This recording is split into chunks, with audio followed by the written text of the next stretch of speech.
Hello, welcome to Design Time. I'm Jackie Lacey. We thought because we're at that period of the year that we would talk about holiday foliages and different ways that you can use them, incorporate them into your work, and also how to update the look of your holiday designs.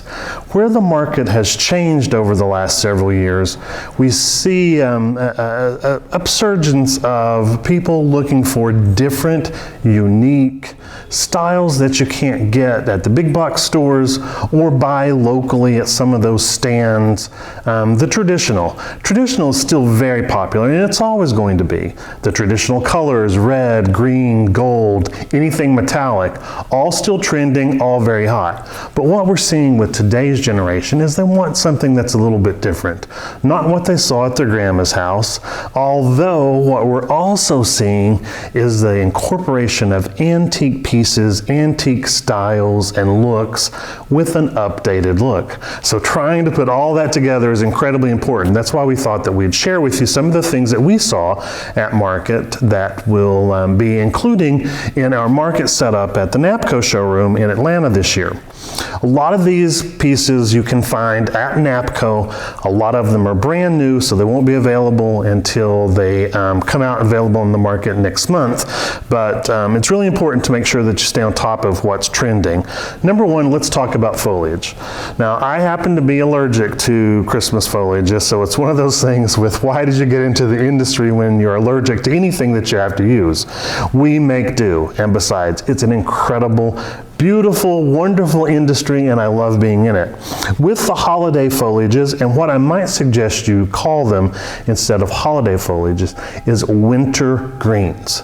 Winter greens can be used from November through January. Holiday foliages, you're stuck with just December. So your wording can allow you to incorporate them even during the period in January leading up before Valentine's Day. A lot of times I'll use them even in the summer just because I love them. They're very long lasting. But the most popular foliage probably is the fir. It's beautiful, it has that nice spread on it. You can see it sort of spreads out, takes up a lot of mass in your designs, has lots of foliage, and again, holds up really long for the holiday period. Sometimes you get them very branchy like this. You would want to make sure that you clip them in smaller pieces, combine them together, and then you're going to cover a similar space just like you did in the single piece there. One thing to remember when you're going to insert this into the foam, if you just clip it off and slip it in, you can see how much of the foam you're going to destroy. So what I recommend you do is pull those pine pieces off the bottom of the stem. That gives you a great little insertion piece.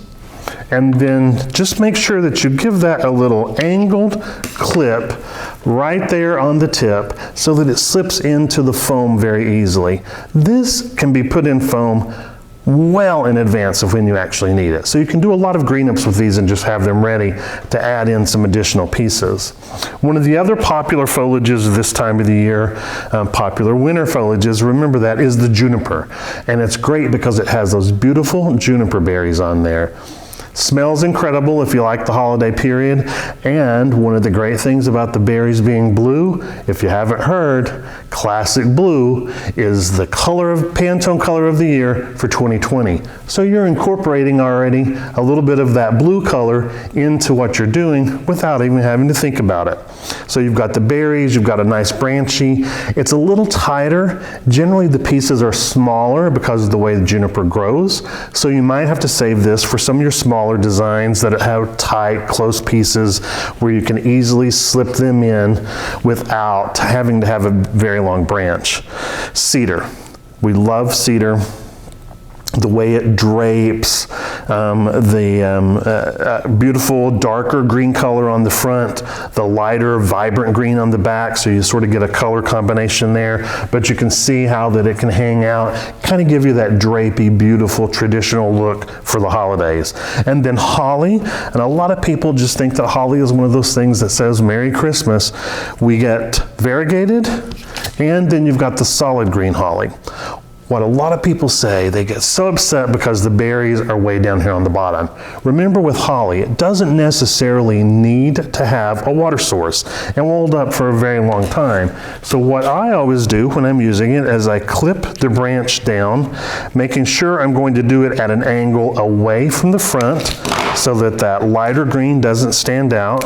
Now I've got a beautiful piece that I can put down into my designs, and I have an additional piece that will also fill up some of the space. So it's a great way to just make sure that you clip that, then you can use it a little bit differently.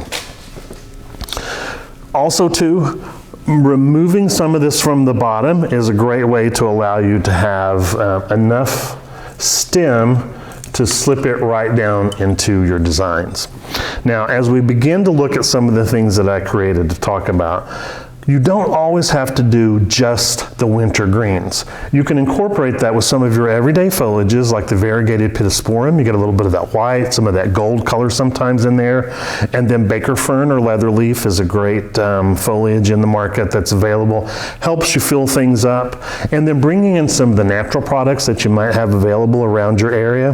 Nandina berry, love, love, love using that in some of the designs. It sort of gives that holly berry look, where a lot of the holly comes in with not a whole lot of berries that are available on it. Going down into a beautiful red container, looks holiday on its own. You could always add in some of the plaid ribbon in there, some ornaments just to give it a little bit of sparkle, a little bit of something that can be kept after the flowers have expired, and then they've got a beautiful ornament that they can add on. It's some of these accents that you can't find in other places. Looking at these two containers, which I absolutely love this look, the gnome on the roam is everywhere. People today love the gnomes. We've got this one on that beautiful plaid container that brings in that traditional colors, adding in some of the ornaments. We can see the mushrooms down there, these beautiful, cute little mushrooms that can be added in. So any kind of accent that you've got down here, incorporate it into the top. And to get those designs that are going to hold up for a little longer period, we've got some of those beautiful freeze-dried roses. They're on the market. You can get them at your local wholesaler that have just been taped to a pick so that it can go right down in the design. These are going to hold up for the entire holiday period. You let your customers know that, and they're going to love the extension of that. So it's going to bring them back in. Also adding in just a little bit of that woodsy look because it's still so popular. Acorns in little clusters, ornaments that can be dropped into any of these designs. Here I've added in some skewers. I love skewers because it gives it sort of a little free-form look. It also creates places for me to add a little extra add-on cell, a nice little ornament. These happen to be a leaf ornament that's frosted, or we could always tuck the larger one right into the top like this. Again, it gives your client something that they can keep after the holiday period. Even think about adding candles or something like that if you make it a little flatter so that the candle can sit on there. What can I say about the little red truck? It is everywhere, gone crazy for the last year or so. Here, instead of making a Christmas tree, and we normally see the antique truck with a Christmas tree in the back of it like they've gone to a farm, instead I've reversed it. I've made my flowers in that shape, that cone shape of a Christmas tree, and then added in some of the foliage around it.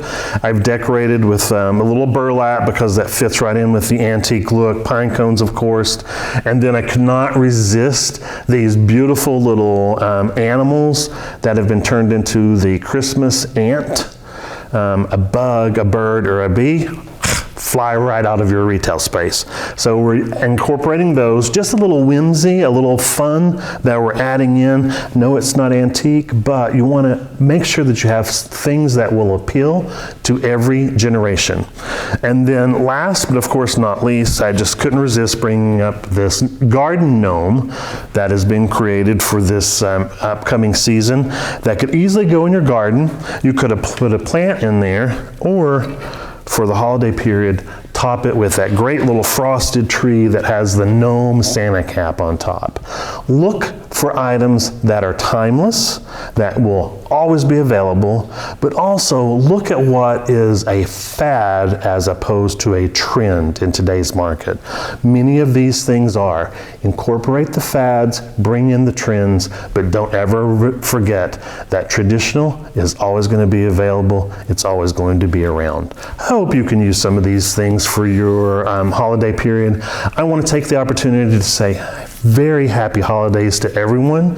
Remember, if you want us to go over something, reach out to us. Let us know that you'd like me to do a design time on some information, provide a new way to do something, or just refresh your memory on how to do something. And as always, be sure and find us on Facebook, look for us on Twitter, and you can always keep up with what's going on by logging on to floriologyinstitute.com. Have a very happy holiday season, and see you again next time on Design Time. If you'd like that video and you'd like to see more, click the subscribe button.